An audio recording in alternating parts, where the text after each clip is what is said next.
ট্রাম্পের দেয়া যুদ্ধবিরতিতেও যেন শান্তিতে নেই দখলদার ইসরায়েল। যেমনি করে তারা শর্ত ভঙ্গ করে গাজার ওপর হামলা চালাতো, ঠিক তেমনি ইরানের সঙ্গে যুদ্ধবিরতির পর ইরান থামলেও থেমে নেই তার বন্ধু দেশ ইয়েমেন।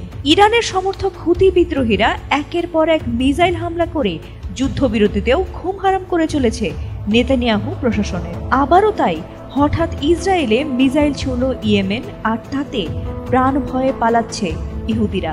দেশ জুড়ে বাড়ানো হচ্ছে সতর্কতা, আর ক্রমাগত সাইরেনের বিভৎস শব্দে যেন নরক নেমে এসেছে গোটা ইসরায়েলে।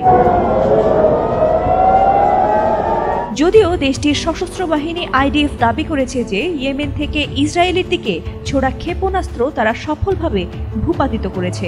আইডিএফ এর বরাতে টাইমস অফ ইসরায়েল জানিয়েছে, শনিবার মধ্যরাতের পর ক্ষেপণাস্ত্র প্রতিহত করতে বিমান প্রতিরক্ষা ব্যবস্থা দ্রুত সক্রিয় করা হয় এবং শেষ পর্যন্ত সেটি সফলভাবে প্রতিরোধ করা গেছে।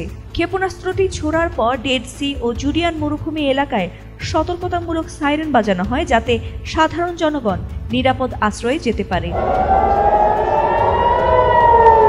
এই হামলায় এখন পর্যন্ত কোনো হতাহত বা ক্ষয়ক্ষতির খবর পাওয়া যায়নি, তবে নিরাপত্তা বাহিনী পুরো পরিস্থিতি নিবিড়ভাবে পর্যবেক্ষণ করছে।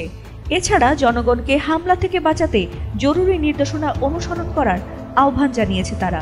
এর আগেও ইয়েমেনের হুথি গোষ্ঠী ইসরায়েলের দিকে ড্রোন ও ক্ষেপণাস্ত্র ছুড়েছে বলে অভিযোগ রয়েছে, বিশেষত গাজা যুদ্ধ শুরুর পর থেকে। তবে হঠাৎ এমন আক্রমণের পর ইসরায়েলি প্রতিরক্ষা বাহিনী সতর্ক অবস্থানে রয়েছে এবং আকাশপথে যে কোনো আক্রমণকে প্রতিহত করতে প্রস্তুত রয়েছে বলে জানিয়েছে আইডিএফ। ফাতিমা সুলতানা, এটিএন বাংলা।